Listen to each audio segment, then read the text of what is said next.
Les amis, bonsoir, j'espère que vous allez bien. Un petit tour de partage que j'aimerais faire avec vous. Très rapidement, on va commencer d'abord par Samuel Eto'o et son coup d'envoi du côté de Bafang. C'était lors du lancement de la première journée de MTN Elite One, Unisport de Bafang contre Aigle Royal de la Menoie. Oui, c'était un gros duel. Vous avez vu, Samuel Eto'o lui-même était sur les lieux. Il est donc venu donner le coup d'envoi du championnat 2025-26. Voilà, les dés sont lancés. J'aimerais même vous demander, les gars, qui pensez-vous qui pourra ramasser le titre de champion du Cameroun cette année? Voilà, c'est encore très tôt, je dirais, c'est encore très tôt de définir, de dire cela ou bien de pronostiquer cela. Mais bon, c'est juste pour avoir un peu vos impressions. Félicitations, vous avez vu la qualité du lancement, comment tout a été mobilisé. On se croirait peut-être dans un très grand pays, somewhere là, qui fait dans le football depuis belle lurette. Le gazon est propre, les tribunes, les couleurs. En tout cas, félicitations Samuel Eto'o. On sent qu'on fait nos petits pas, nos petits bouts de chemin, petit à petit. Alors, on va prendre ici cette affaire de contrat de David Pagou. Oui, les amis, sûrement vous avez vu ça passer somewhere sur Internet. Les pages sportives en parlent, la presse en parle. On parle du contrat de David Pagou qui ne serait pas signé. Du moins, du salaire et primes qu'il n'aurait pas reçu, ni lui, ni ses autres adjoints et bref, tout le membre du staff qui a été nommé par la FECAFOOT. Vous voyez sur cette page sportive, ils nous font la même révélation que voilà, David Pagou serait comme ça, juste celui-là qui officie comme sélectionneur, mais c'est plutôt Marc Brice, voilà l'ancien sélectionneur, l'ex-sélectionneur, qui toucherait, je parle au conditionnel, 20 millions d'euros environ, 20 millions de francs CFA, autant pour moi, 20 millions de francs CFA environ, c'est ce qu'il a écrit là. Et que voilà, le sélectionneur des Lions Indomptables actuel, David Pagou, n'aurait pas de salaire ou bien de prime, ou bien personne du staff n'aurait eu de prime parce qu'ils n'ont aucun contrat avec le MINSEP. Les amis, ça c'est ce que certains disent. D'autres disent plutôt que non, c'est pas vrai, puisque le sélectionneur des Lions Indomptables, depuis le mois d'août, je crois que c'était lors de l'Assemblée Générale, avait déjà eu un contrat tel que vous pouvez voir à la droite là, avec le président de la FECAFOOT. En tant que membre du staff, lorsque Marc Brice était encore en fonction. Donc, il était membre du staff avec un contrat en tant qu'adjoint. Maintenant, si ce nouveau contrat était up to date, I don't know. Ce sont des choses que nous allons peut-être découvrir ces jours qui vont venir parce que ça commence petit à petit avec les rumeurs. Vous savez comment ça fonctionne, hein, les gars. Petite rumeur, et puis la vérité se dessine au fil du temps. Donc, on va être tout simplement patient et de jour en jour, on aura un peu plus de updates concernant cela. Soyons attentifs et on en saura un peu plus. Les amis, c'est tout ce que je voulais en fait partager avec vous. Vous avez sûrement eu vent de cette, de cette grosse actualité qui est en train de secouer les réseaux sociaux avec High Speed Show. Cet Américain qui a décidé de revenir un peu en Afrique et de faire le tour de 28 pays africains. Il a voulu montrer à ses semblables du côté des États-Unis que l'Afrique n'est pas ce que nous on sait là. Voilà, les singes, les gens qui ne sont pas civilisés, tout ce que tu connais, mon ami, tout ce que tu connais en tant que cliché, même si tu n'as pas encore fait l'Europe, tu sais ce qu'on pense de nous les Noirs dans certains pays, dans certains coins de ce globe. Alors, il est venu montrer aux yeux de ses frères que voilà, ce qu'on pense de l'Afrique, ce n'est pas toujours ça. Et là, on voit ses frères américains pleurer par-ci, par-là, ils ont mal, ils voudraient aussi venir de ce côté. Voilà, ça fait du mal de voir des choses comme ça et de penser à ce qu'on pense de nous. Bref, les amis, je voulais partager cette petite séquence avec vous.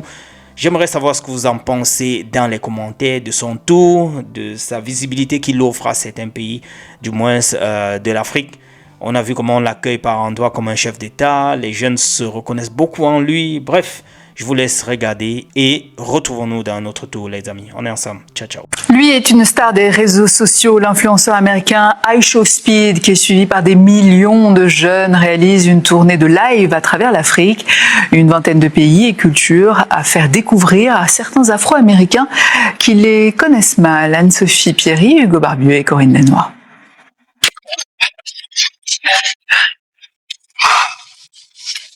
Il l'avait annoncé sur les réseaux sociaux à travers une bande-annonce digne d'une super production. Visiter 20 pays en Afrique en 28 jours, voilà le nouveau défi que s'est lancé la star américaine du streaming, iShowSpeed. Let's go! À 20 ans et avec plus de 120 millions d'abonnés sur YouTube, Instagram et TikTok, Darren Watkins Jr., de son vrai nom, est devenu un phénomène sur les réseaux sociaux. Il commence par faire des vidéos de jeux en ligne, mais sa popularité, il la tient de ses réactions surjouées et de ses défis extrêmes. En 2025, il lance un concept, rencontrer ses fans dans plusieurs pays et mettre en valeur la culture locale dans des scènes de rue ponctuées de sauts périlleux devenus sa marque de fabrique. Le tout diffusé en direct sur sa chaîne YouTube. Et les fans sont au rendez-vous. Le 28 décembre dernier, il lance une tournée en Afrique. Des dizaines de milliers de personnes se massent pour le voir à Nairobi. Comment expliquer un tel succès? iShowSpeed donne de la visibilité au continent aux États-Unis et bouscule les clichés. iShowSpeed change ma façon de voir les choses. Comme la musique en Afrique, la culture. Chaque aspect là-bas me fait me sentir tellement bien à l'intérieur.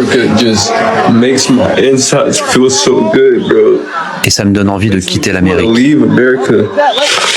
To see him be a black man, Le voir, lui, un homme noir, originaire des États-Unis, d'ascendance africaine, pouvoir retourner sur le continent et être traité comme un être humain, avec un peuple africain civilisé, alors qu'on nous a appris qu'ils étaient primitifs, c'est pour cela que notre peuple s'est battu. C'est pour cela qu'il s'est battu contre la ségrégation.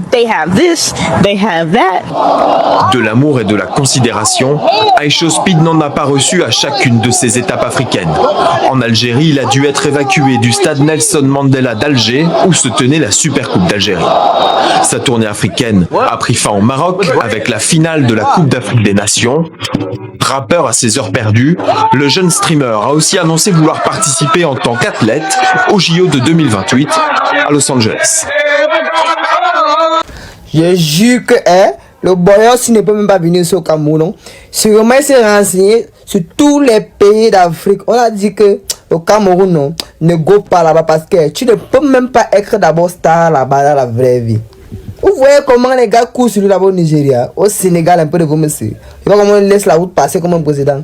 Donc, si quelqu'un va atterrir au Cameroun, on va d'abord appeler à Tangandji que il y a un type là qui dit qu'on doit libérer la route comme le président de la République. Tu vas passer comment? D'abord la poste d'abord est serrée, vont bien serrée. Qui va te libérer passer chez iShowSpeed au Cameroun? Tu vas passer par où? Où? On va te donner l'hôtel à Wilton, tu vas venir avec les gens beaucoup. Moi je va d'abord avec tes gens là-bas avec la poste. Ici Wilton voilà le calme.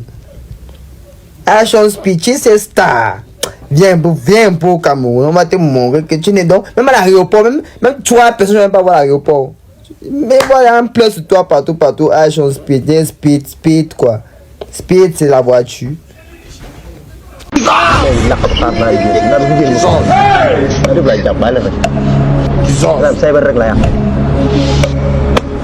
Hello.